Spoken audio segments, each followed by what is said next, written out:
There's a clay pot that costs $2, and it can drop the temperature inside your home by up to 15 degrees Fahrenheit. Not a partial effect, not a temporary fix, and not a watered-down version of the real thing. A sustained, all-day cooling system that requires zero electricity, zero refrigerant, and zero monthly bills. And people have been using it for over 4,000 years. Let that land for a second, because what comes next will completely change how you think about staying cool. While you're paying an average of $5,900 a year to run a central air conditioning unit, ancient engineers in the hottest places on Earth had already solved this problem with dirt, water, and basic geometry. They didn't stumble onto it accidentally. They refined it, scaled it, and built entire architectural systems around it. And then, somewhere between the Industrial Revolution and the invention of the Freon compressor, that knowledge quietly disappeared from common awareness. Here's where the story begins, and it starts much further back than most people would ever expect. In ancient Egypt, around 2500 BCE, workers building the Giza Plateau slept in open-air barracks in temperatures exceeding 100 degrees Fahrenheit.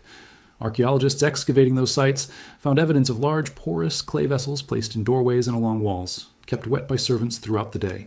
The Egyptians understood that water escaping through clay walls absorbed heat from the surrounding air. They couldn't name the physics, but they could absolutely feel the results. Across the Arabian Peninsula, Persian engineers were doing something even more sophisticated with the same basic principle. By 1000 BCE, they had developed the Yakchal, a domed mud brick structure that used evaporative cooling combined with wind-catching towers called badgirs to drive cool air deep into underground storage chambers. Some of these structures maintained temperatures near 40 degrees Fahrenheit in summer heat, exceeding 110 degrees outside. These weren't experiments or rough approximations. They were engineered infrastructure serving entire cities. In West Africa, the Hausa people of what is now northern Nigeria had developed the Zeer pot, two nested clay pots separated by wet sand, to keep vegetables fresh for weeks without refrigeration. Missionaries documenting the technique in the 19th century described finding vegetables as firm and cold as if kept in a modern icebox. The principle was identical across 3 continents, separated by thousands of miles of ocean and centuries of independent development. Multiple civilizations arrived at the same solution without ever speaking to each other, without shared blueprints, and without any common scientific framework. That's not coincidence. That's convergent knowledge, pointing at a physical truth that no corporation can patent, trademark, or lock behind a service contract. But that's only the beginning of the story, and the next chapter is where things get even more interesting. The global air conditioning market was valued at $130 billion in 2023, and that number represents one of the most quietly engineered dependencies in modern consumer history. By 2030, analysts project the market will exceed $200 billion, making it one of the fastest growing utility expenses on the planet. That number isn't driven by innovation or genuine technological advancement. It's driven entirely by dependency that was carefully built over decades. The business model requires that you cannot cool your home without purchasing a machine, signing a service contract, buying replacement filters, and paying monthly electricity bills. It also requires that you eventually replace the entire unit every 10 to 15 years, restarting the entire financial cycle from the beginning. A $2 clay pot and a bucket of water simply cannot coexist with that kind of business model, and the industry has always known it. Suppression in this industry doesn't look like a secret meeting in a dark room with men in expensive suits deciding what you're allowed to know. It looks like building codes written by committees with deep ties to HVAC manufacturing associations. It looks like HOA regulations quietly prohibiting unapproved cooling structures in residential neighborhoods across the country. It looks like energy efficiency programs that qualify only electric or gas-powered systems for government tax rebates, leaving passive solutions completely invisible to homeowners. It looks like architecture schools that stopped teaching passive cooling design entirely by the 1970s, right around the time HVAC manufacturers became their largest institutional donors. It looks like a Home Depot that stocks $400 portable air conditioners in every single aisle, but has never once carried an unglazed terracotta pot marketed as a cooling device. Think about that for a moment, because the pattern becomes very difficult to ignore once you see it clearly. The average American household spends $265 per year on air conditioning and electricity alone, not counting the machine itself or any maintenance costs. Multiply that figure across 123 million households, and you get $32 billion flowing annually into utility companies from people doing nothing more than trying to stay cool inside their own homes. That staggering figure doesn't even include equipment purchases, refrigerant refills, duct cleaning services, or the $15 billion per year Americans spend replacing window units that wore out ahead of schedule. And the cruelest part of all of this is hiding in plain sight inside every hardware store in the country. The fundamental physics powering every evaporative cooler sold in hardware stores for $150 to $600 is completely identical to the physics operating inside a $2 clay pot filled with water. The commercial units had a pump, a fan, and a plastic housing designed to look like sophisticated technology worth hundreds of dollars. The clay pot adds nothing to the equation because the physics doesn't require anything more to be added. If you've watched this far, you already understand more about cooling science than 99% of HVAC salespeople who will ever knock on your door. Subscribe and share this video with someone who deserves to stop paying monthly tribute to a problem that Egyptian builders solved before the first pyramid was ever finished. The knowledge didn't vanish because it stopped working, or because something better came along to replace it. It vanished because it worked too well, cost too little, and required absolutely nothing from a manufacturer, a utility company, or a service technician.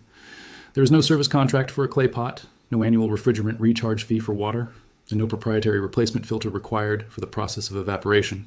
Let that sink in completely before we move to the part where you actually build this yourself. Here's exactly what to do, and the simplicity of it is going to surprise you in the best possible way.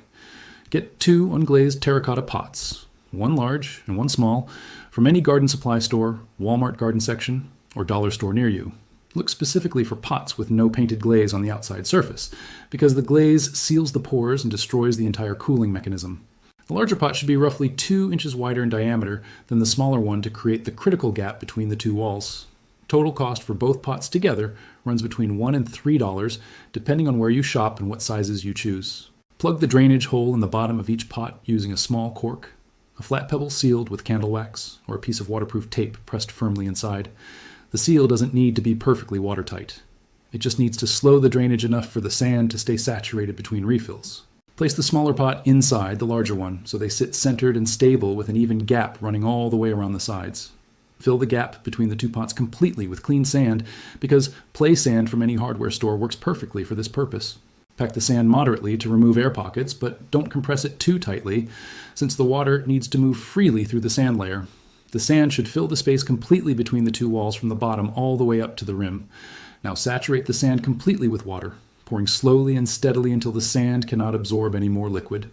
The water will begin wicking through the outer clay wall almost immediately after the sand reaches full saturation. In dry air, you will see the outside surface of the pot darken visibly as moisture pushes through to the exterior surface. That darkening is not a sign of a problem. It is the system activating and beginning to pull heat out of the surrounding air. Place a wet cloth or a flat piece of soaked burlap over the top of the inner pot to prevent warm air from entering the cooled interior space. Set the entire assembly in a shaded area with good airflow, near an open window, under a covered porch, or inside a breezy corridor works perfectly. Avoid placing it in direct sunlight, which evaporates the surface water faster than the sand layer can replenish it from below. Resaturate the sand every 4 to 6 hours during hot, dry weather to maintain the full cooling effect throughout the day and night. In more humid climates, the system works more slowly, but still produces measurable temperature drops of 5 to 8 degrees in the immediate surrounding area.